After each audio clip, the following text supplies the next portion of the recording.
유대인들이 모세 율법을 통해서 지키는 7가지의 절기가 있는데, 그 절기와 더불어서 유대인들이 2가지를 더 추가해 가지고 민족적으로 지키는 큰 2가지의 또 다른 절기들이 있습니다. 그 중에 하나가 이제 부림절이고 또 하나가 한우카입니다. 부림절은 제가 몇 년 전에 한국의 상황과 연결해서 부림절에 대한 의미들을 나누고 또 한국에 적용을 했었는데, 오늘은 이제 한우카 메시지를 좀 같이 나누려고 합니다. 왜냐하면 오늘이 한우카의 시작입니다. 오늘 저녁 6시부터 해서 앞으로 8일 동안 한우카를 절기를 지키게 됩니다. 얘가 이제 이 절기를 지키기 위해서가 아니라 한우카 안에 담겨져 있는 그 의미들을 우리가 좀 보면서 그것들을 지금 우리 한국에 적용을 하면서 위기에 있는 대한민국을 위해 우리가 어떻게 기도할 것인가, 이런 것들을 한번 같이 살펴보면은 좋겠습니다. 이 한우카라는 말은 봉헌하다라는 그러한 의미를 갖고 있습니다. 성전을 회복하고 난 후에 다시 정결케 하고 하나님께 올려드렸다 해서 한우카, 봉헌했다, 이런 의미로 갖고 있습니다. 이 한우카는 신구약의 중간 시기인 그때 400년의 암흑기, 하나님께서 침묵하시던 시대가 있었습니다. 그 중간 시기에 일어난 사건입니다. BC 167년 정도에 일어난 사건인데, 이스라엘에게 있어서는 독립 전쟁과 같은 그러한 사건입니다. 역사 속에서는 알렉산더 대왕이라고 다 우리가 알고 있죠. 이 알렉산더 대왕이 유럽을 정복하고 그 다음에 그 영향력을 중동까지 확대해 가면서 그 팔레스타인 지역 전체를 다 이제 점령하고 있을 상황에 갑자기 그가 병으로 죽게 됩니다. 그리고 그 아들들이 잠깐 이제 왕을 이어받지만 다 암살을 당하고, 그다음에 알렉산더를 따르던 4명의 부하 장수들이 그 영토를 나눠 갖게 됩니다. 동쪽과 서쪽으로 흩어졌던 그 두 이제 장군은 역사 속에서 금방 사라지게 됩니다. 그래서 중요하지 않고 이제 북쪽에 셀류쿠스, 그리고 남쪽에 프톨레미. 그 북쪽의 셀류쿠스는 터키와 오늘날의 시리아 지역을 장악했고, 남쪽의 프톨레미는 이집트를 중심으로 해서 영토를 장악하며 각자의 왕국을 이루게 됩니다.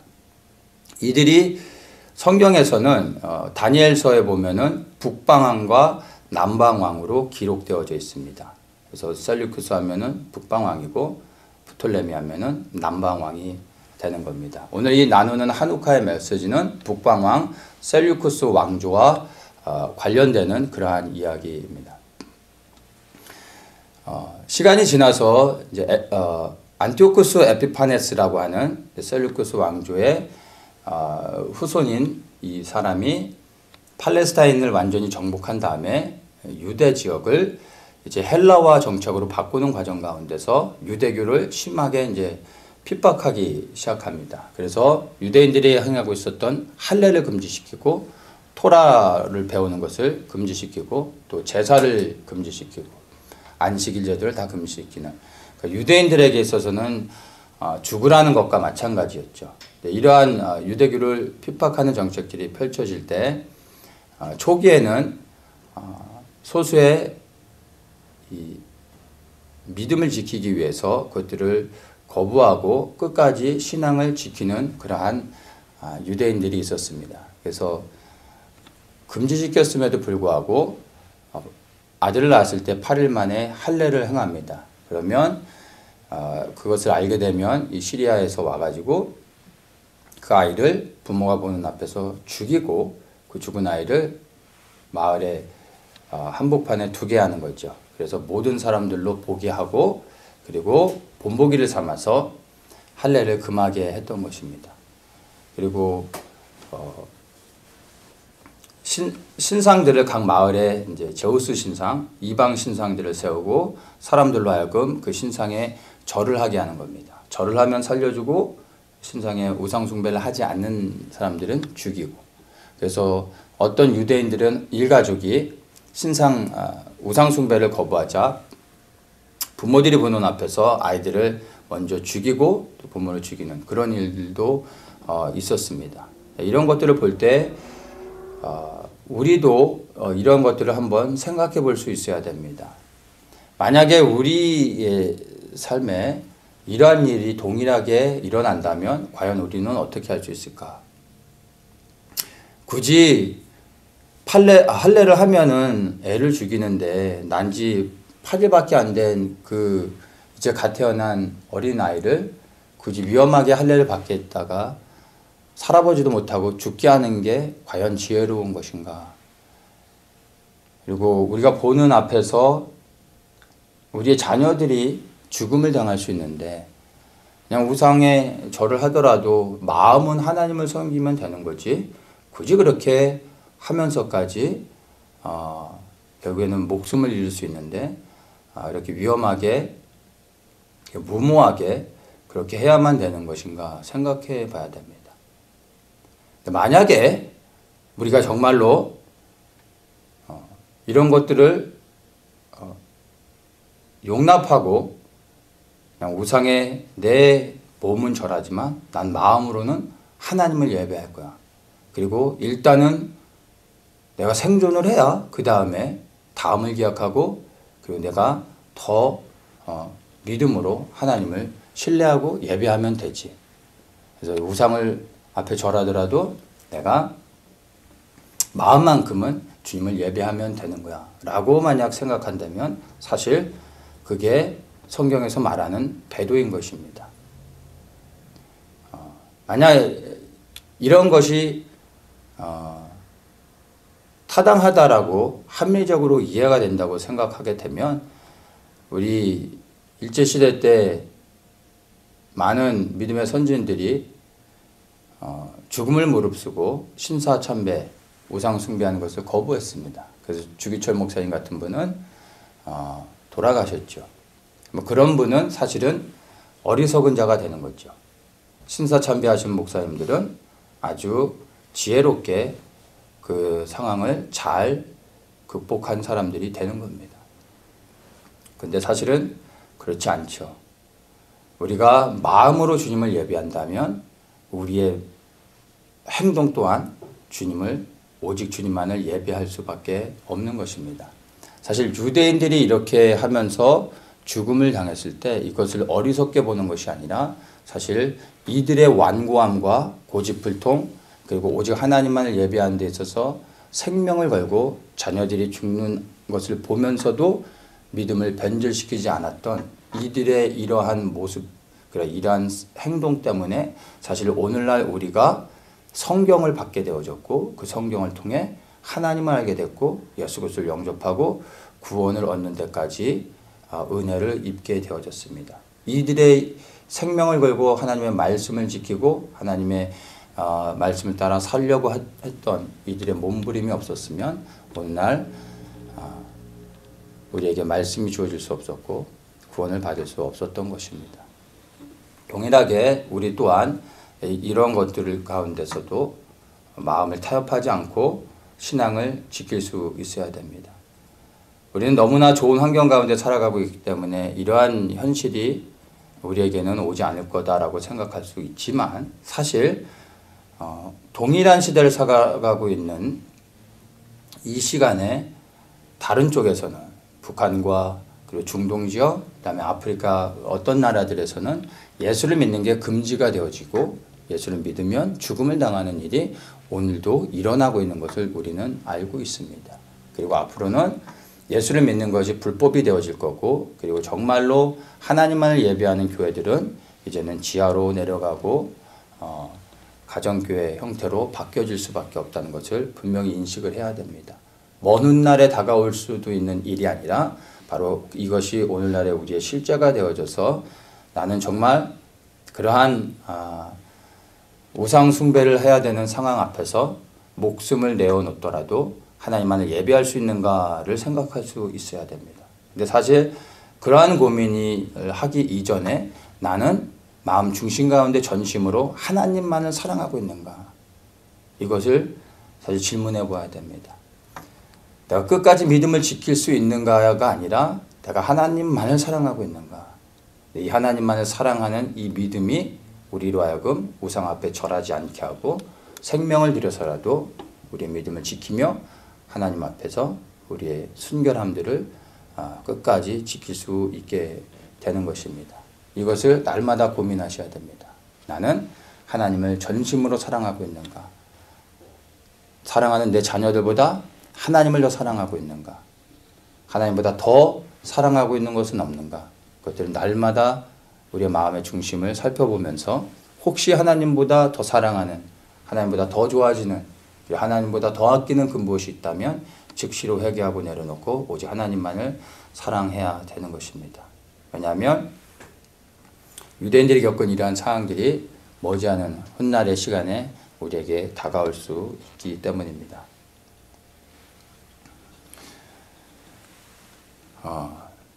이제 이러한 상황 가운데 이스라엘이 이제 놓여졌는데 결정적인 큰 사건이 일어납니다. 그게 뭐냐면 성전에 이제 제우스 신상을 세우고 그 다음에 돼지로 제사를 드리면서 돼지 피를 제단에 뿌리게 됩니다.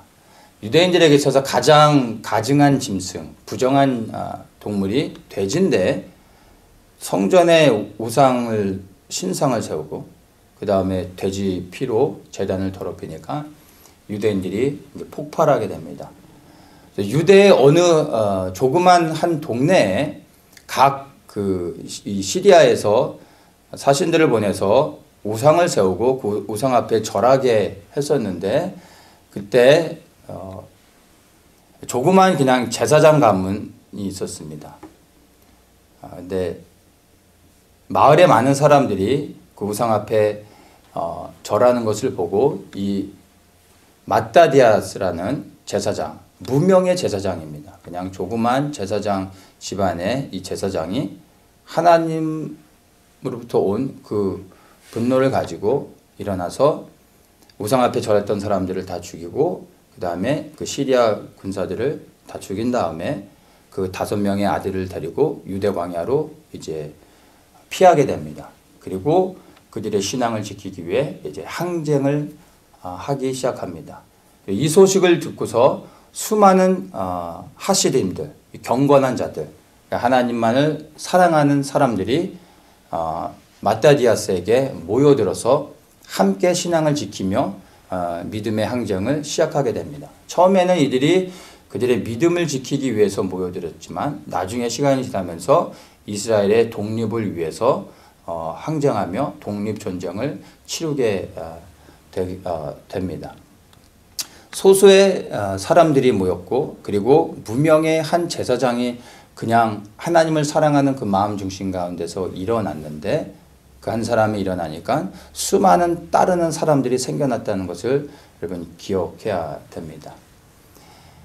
신앙을 지키려고 하는 그리고 하나님만을 사랑하고 예배하려고 하는 사람들은 많이 있습니다. 근데 그들을 이끌어줄 사람이 필요한 거죠. 한 사람이 일어나니까 한 명의 리더가 일어나니까 수많은 하시림들이 그를 따라가면서 같이 신앙의 공동체를 세우고 예루살렘을 회복하는 일이 있었던 것입니다. 이렇게 해서 독립전쟁이 시작되어지고 그리고 이제 마따디아스가 리더가 돼서 전쟁을 치르다가 마따디아스는 곧 죽게 되고 그 5명의 아들 가운데 셋째인 유다가 그 다음을 이어받아서 리더로서 전쟁을 치르게 됩니다. 이 유다는 셋째 아들이었음에도 불구하고 전쟁에서 그 용맹했기 때문에 리더가 됐습니다. 그의 별명이 마카비인데 마카비는 아람어로 망치라는 의미를 갖고 있습니다. 그러니까 숫자가 많지 않기 때문에 대군의 시리아 군대와 전면전을 치를 수 없어서 기습 공격을 하고 그리고 빠져나가는 그 치고 빠지는 이러한 전쟁들을 주로 수행하는데 모든 전쟁마다 승리를 해서 그에게 붙여진 이름이 이제 마카비, 망치였습니다. 그리고 어떤 기록에는 그가 실제로 사용한 무기가 망치였다고도 말합니다. 그래서 이 전쟁을 마카비 혁명이라고 유대사에서는 역사에서는 그렇게 말을 하고 있습니다. 그래서 한 2년간에 걸친 이 전쟁을 통해 유다가 이 전쟁을 성공적으로 수행해가지고 2년 만에 그 대군을 무찌르고 예루살렘을 다시 탈환하는 놀라운 일이 있었습니다. 예루살렘을 탈환하고 나서 더럽혀진 성전을 즉시 회복하고 그 다음에 이 꺼진 메노라에 이제 불을 붙이려고 이제 성전 안에 들어갔는데 성전에 그 불을 붙일 수 있는 기름이 하루치밖에 없었습니다. 그래서 일단 성전에 들어가서 이제 불을 붙여놓고 다시 기름을 준비하는데 시간이 걸리게 됩니다. 이스라엘에 올리브유가 많으니까 흔히 기름을 구할 수는 있지만 성전 안에 메노라에 태우는 불은 사용하는 불은 특별히 성전 안에서만 사용할 수 있도록 그 제사장에 의해서 이렇게 만들어지는 특별한 기름입니다. 그래서 바로 구할 수 있는 것이 아니라 이것을 만드는데 시간이 소요가 됩니다.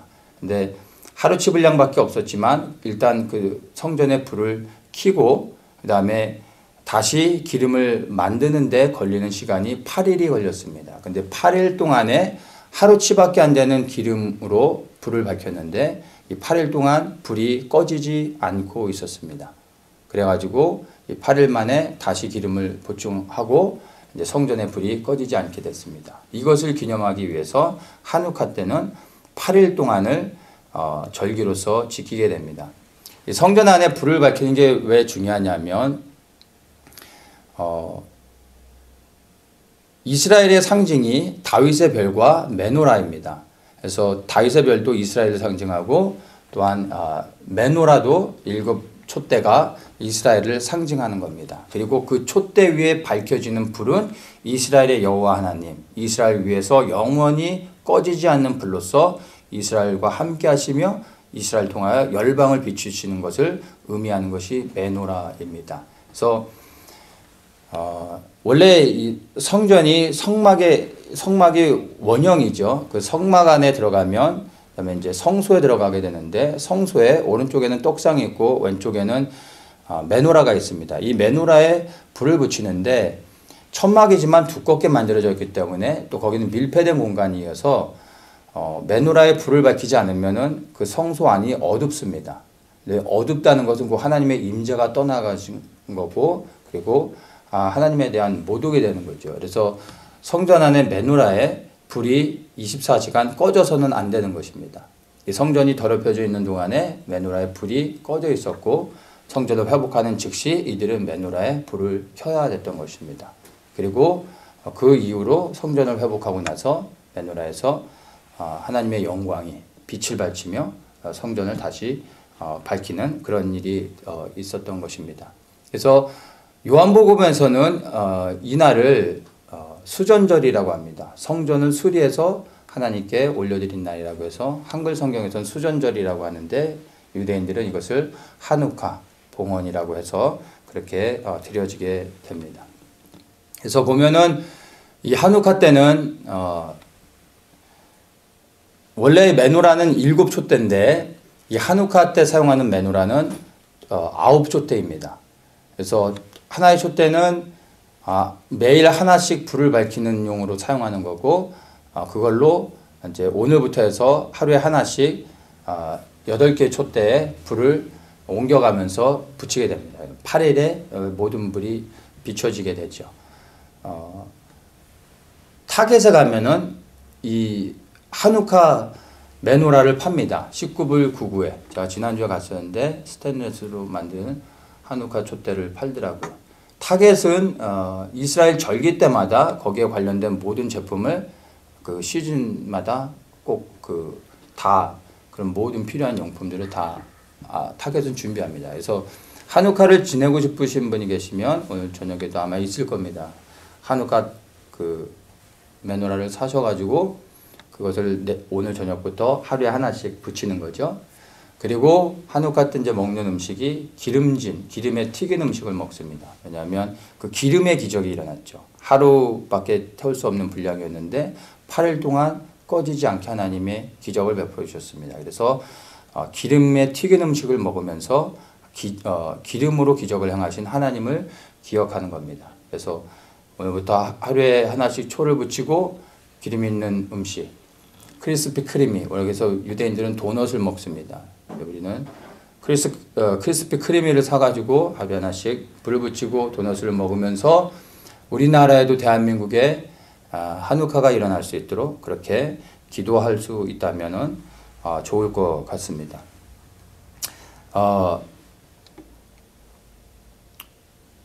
유대인들에게 있어서 이 한우카는 바로 하나님께서 더럽혀진 성전을 회복하시고 그리고 유대인들 이스라엘의 왕이라는 것을 그리고 이스라엘의 구원자라는 것을 생각하면서 이 한우카 때 불을 밝히면서 온 열방의 왕이 오직 여호와 하나님이시라는 것을 그들은 기억을 하는 것입니다. 그래서 우리도 동일하게 이러한 한우카를 기념하면서 단순히 이스라엘 절기를 따라가는 것이 아니라 우리 대한민국을 구원하실 수 있는 분이 이스라엘의 그 여호와 하나님이라는 것을 생각하면서 그 하나님께 대한민국의 한우카가 일어날 수 있도록 그렇게 하나님 앞에 기도하면서 나아갈 수 있는 것입니다. 이스라엘에서 일어났던 그 한우카의 기적이 우리 대한민국에도 동일하게 일어나야 합니다. 왜냐하면 한국이 이스라엘이 겪었던 그 절망의 상황과 너무나 동일하게 지금 흘러가고 있기 때문입니다.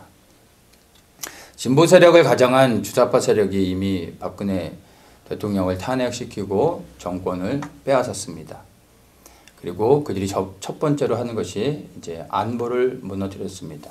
국정원을 무력화시키고 기무사를 무력화시키면서 실제적으로 대한민국 내에서 간첩들이 마음대로 활보하도록 했습니다. 그래서 요즘은 보면은 김정은을 찬양하는 사람들도 길거리에서 김정은을 찬양하는 사람들도 있고 북한 만세를 부르는 사람들도 있습니다. 인공기를 태우거나 김정은의 사진을 훼손하면 오히려 경찰이 잡아갑니다. 근데 성조기를 태우고 태극기를 태워도 그것은 허용하고 냅두는 것이 대한민국의 현실이 되어졌습니다. 그 다음에 이들이 시장 경제를 무너뜨리고 있습니다. 문재인이 집권한 이후로부터 한국의 경제는 급격히 떨어지고 있습니다. 경제를 무너뜨림으로 사회를 혼란시키고 중산층을 무너뜨리는 거죠. 중산층을 무너뜨려서 이들이 빈민이 되어져야 그들이 원하는 그러한 이런 혁명을 이룰 수 있기 때문에 이들이 그렇게 경제를 무너뜨리는 것입니다. 그리고 적폐청산이라는 미명하에 지금 수많은 사람들을 감옥에 집어넣고 있는데 가만히 보면 그 감옥에 들어가고 있는 모든 사람들이 진보와 보수로 나눈다면 대부분 보수 쪽에서 있었던 전 정권의 보수 쪽에서 활동했던 사람들이 다 지금 적폐청산이라는 미명하에 대통령들도 그렇고 그리고 그 정권에서 일했던 사람들이 잡혀갑니다. 적폐청산이라고 했을 때는 좌와 우를 가리지 않고 다 이렇게 조사가 되어져야 되는데 그렇지 않고 있는 것을 봅니다. 그러니까 정치적으로 도전하고서 위험이 될 수 있는 모든 인물들을 다 지금 제거하고 있다라고 보면은 되는 것입니다. 이제 요즘 들어서는 보면은 내부에서도 이제 그 세력 다툼이 일어나고 있는 것을 보게 됩니다. 원래 공산주의가 함께 협력을 해서 공동의 적을 제거한 다음에 그런 요소가 제거되어지고 안정을 찾게 되면 그 다음부터는 자기들 내에서 권력 쟁탈을 하게 되고 한 명씩 자기들 내에서도 제거하는 일들이 있게 됩니다. 그래서 빨갛다고 다 빨간 게 아니라 빨개도 색깔이 다 다릅니다. 강도가 다른 거죠. 그래서 그 안에서 제거하는 일들이 있습니다. 그래서 지금까지 문재인 정권이 시작한 다음에 보면은 청와대에서도 이제 이런 일들이 일어나고 있습니다. 그래서 정무수석이었던 정병현이 이미 제거가 됐고 요즘 보니까 민정수석인 조국을 흔들고 있고 아마 청와대에서 떠날 수 있을 것도 같습니다. 그렇게 되면 이제 비서실장인 임종석만 남게 되는 거죠. 그리고 이제 외부에서 보면은 같은 좌파 진보 세력들 가운데서도 차기 대권 후보들을 한 명씩 제거해 나가고 있는 걸 봅니다. 안희정은 이미 제거가 됐고 지금 이재명을 제거하려고 하고 있는 중이고요. 이게 성공하면 그 다음에 타자는 아마 박원순이 되지 않을까 그런 생각들을 이제 하게 됩니다. 근데 한 가지 또 변수가 있는 게 4월인가 5월에 더불어민주당에서 이제 당대표를 선출했는데 이해찬이가 됐습니다. 근데 이해찬은 지금의 현 그 좌파 정권을 이룬 그 핵심 세력들이 사실은 제거한 인물입니다. 그래서 거의 정계에서 떠날 수밖에 없는 상황이 됐었는데 그 자력으로 인해서 스스로 다시 정권 그 정치계에 등장을 했고 당 대표까지 됐습니다. 그래서 아마 이쪽 진영에서도 서로 긴장하면서 또 앞으로 어떻게 될지 지켜봐야 되는 상황입니다. 자, 그렇게 해서 지금 한국 내에서 이런 일들이 일어나고 있고 또 한 가지 중요한 것이 한국에서 지금 군대가 점점 무너져 가고 있는 것을 보게 됩니다. 아시겠지만 뉴스에서 요즘 이슈가 되는 게 이제 38선 그 최전방지대의 철책들을 다 제거하고 있습니다. 그리고 지피초소들을 하나하나씩 다 해체시켜 가고 있습니다. 그리고 그 해체된 곳에 남북 공동 유해 발굴단이라고 해가지고 그 유해 발굴을 위해서 남북 간에 도로를 놓으려고 하고 있고 경제 협력이라는 차원에서 남북 간에 철도를 놓으려고 하고 있습니다. 철책은 다 치워주고 초소도 다 제거해주고 그리고 도로까지 다 이렇게 놔주고 있는 거죠. 편안하게 위에서 내려올 수 있도록 모든 것들을 다 준비해주고 있음을 보게 됩니다. 최근 들어서 뉴스는 이제 한강에 있는 한강보도 이제 실험적으로 개방한다고 하더라고요. 그리고 차후로 한강보를 개방한다고 합니다. 그러면은 한강을 따라서도 들어오는데 조금도 어려움이 없게 되는 것입니다. 그리고 전방에 있는 부대들이 지금 하나하나씩 해체되고 있는데 이것의 심각성은 생각보다 잘 모르는 것 같아요. 예를 들어서 이제 맹호 부대 같은 경우 아마 지금 해체되고 있는 수순인 걸로 제가 알고 있습니다. 그러니까 원래 이제 전쟁이 일어나면 최전방에 있는 부대는 6시간만 버티면 됩니다. 그러면 그 시간 안에 최전방 바로 밑에 있는 예비사단이라고 하는데 이 예비사단들이 주력 부대입니다. 실제 전쟁 때 앞으로 올라가서 싸우는 부대가 이 예비사단인데 이게 기계화 사단이고 기갑사단들입니다. 근데 이 부대들을 해체하고 있는 겁니다. 이 부대들이 한국의 최강의 육군들인데 그러한 부대들을 지금 하나씩 다 해체하고 후방으로 빼고 있는 겁니다. 실제 전쟁이 나면 최전방에서 버티는 사람들은 여러 가지 부분에서 화력도 안 되고 실제 전투를 수행할 수 있는 게 아니라 경계 근무가 목적입니다. 그래서 실제 전쟁을 수행할 수가 없습니다. 근데 지금 그러한 예비사단들이 해체되고 있다는 것은 굉장히 심각한 것임을 우리가 알아야 됩니다. 그리고 한미연합훈련은 무기한으로 중단되어져서 이미 훈련을 안 한 지 오래되어졌습니다. 군인이 훈련을 안 하면 사실은 아무런 의미가 없는데 이미 그런 상황 가운데 놓여졌습니다. 그리고 이제 군대 내에서 여러 가지 군대 자체를 흔드는 일들이 있습니다. 최근 들어서는 이 양심적 병역 거부 이 사건에 대해서 무죄를 선고해 줬습니다. 그래서 앞으로는 군대를 가지 않으려고 하는 사람들도 많이 생겨나게 될 거고요. 군대 내에서 동성애를 허용하려고 하는 법들이 끊임없이 올라오고 있습니다. 계속 막고는 있지만 여전히 계속해서 그러한 일들이 일어나고 있습니다. 군 기강을 무너뜨리기 위한 거죠. 그리고 이미 군대 내에서 외박은 거리 제한이 없어졌습니다. 거리 제한이 왜 중요하냐면은 사실은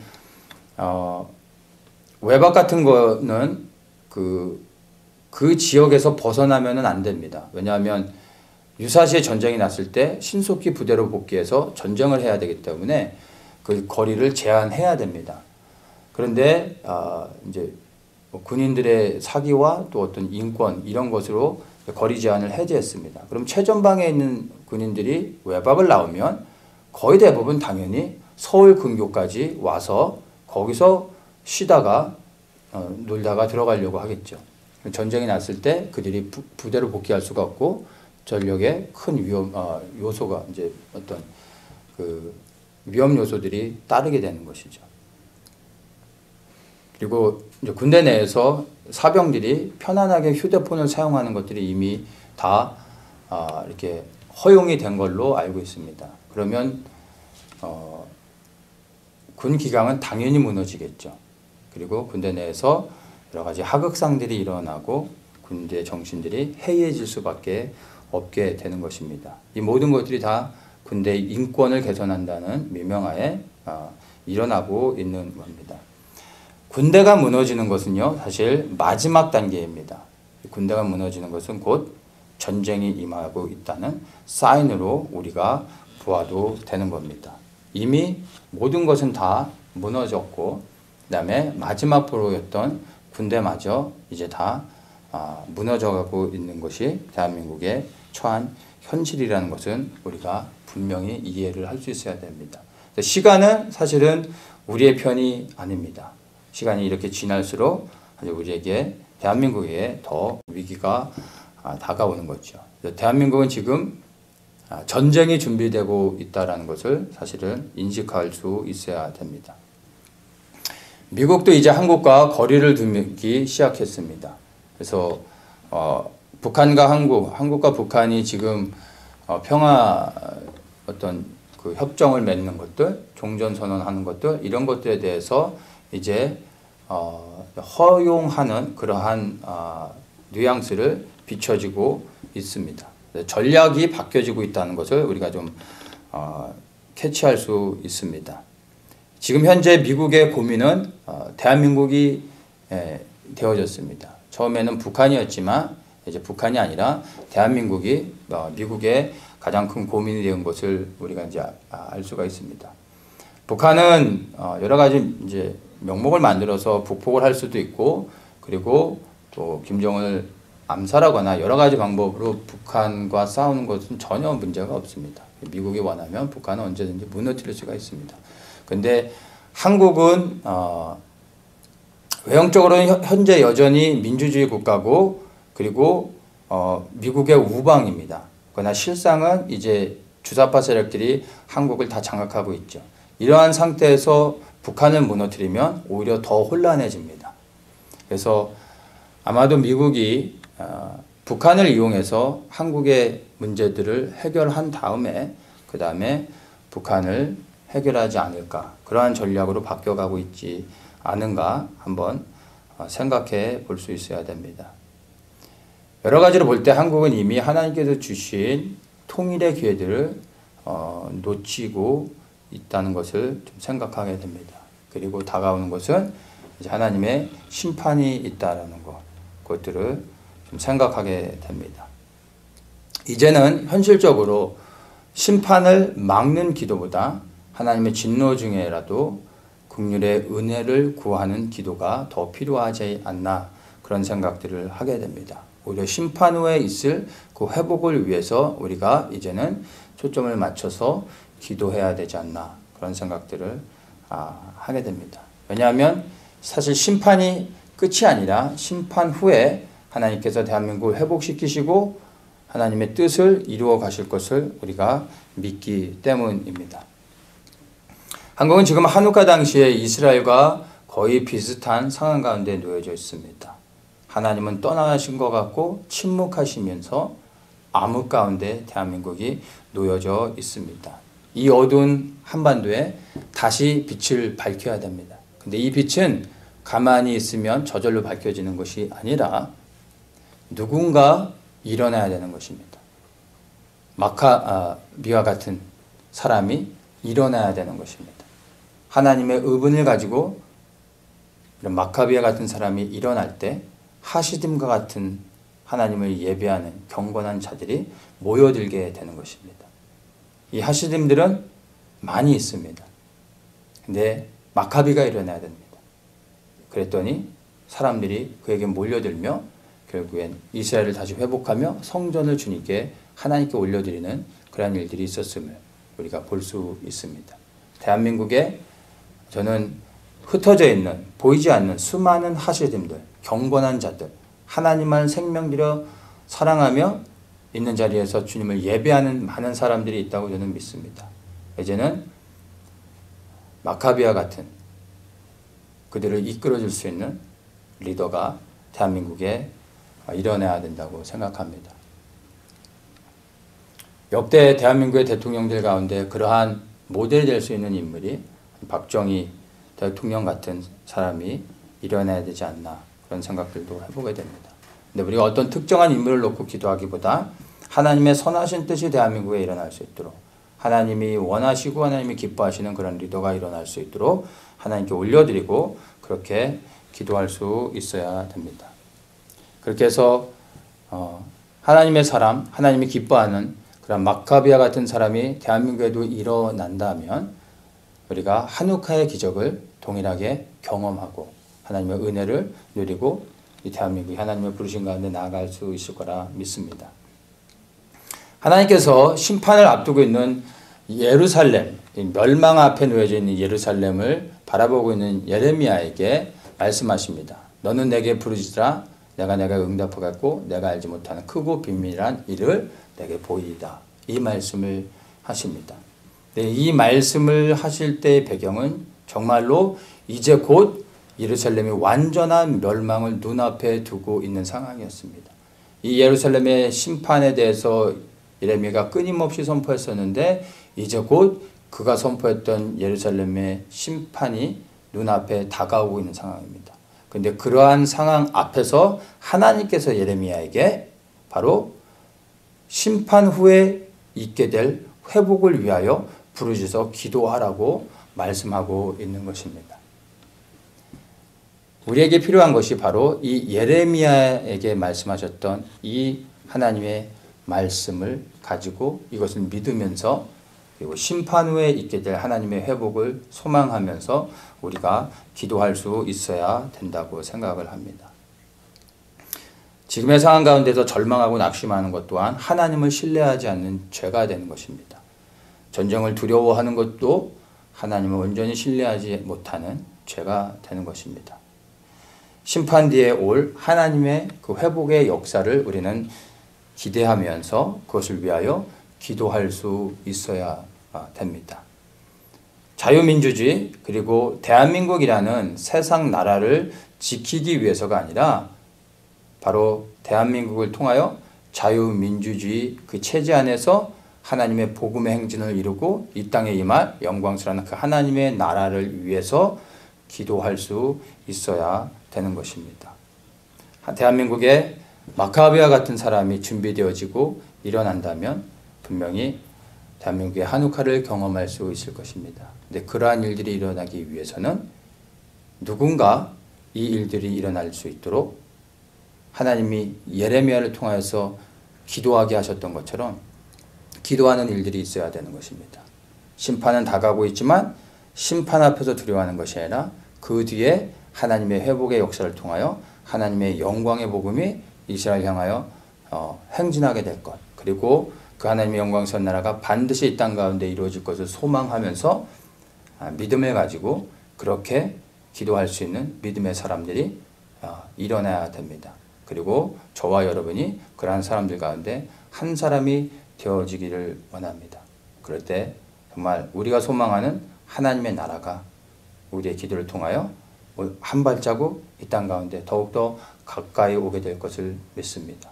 예레미야에게 말씀하셨던 이 하나님의 말씀이 우리 심령 가운데 깨달아지고 이것이 부담이 되어져서 하나님 앞에 회복을 위하여 두려움 없이 하나님을 신뢰하며 기도하면서 나아갈 수 있는 모든 분들 되시길 예수님의 이름으로 축복합니다.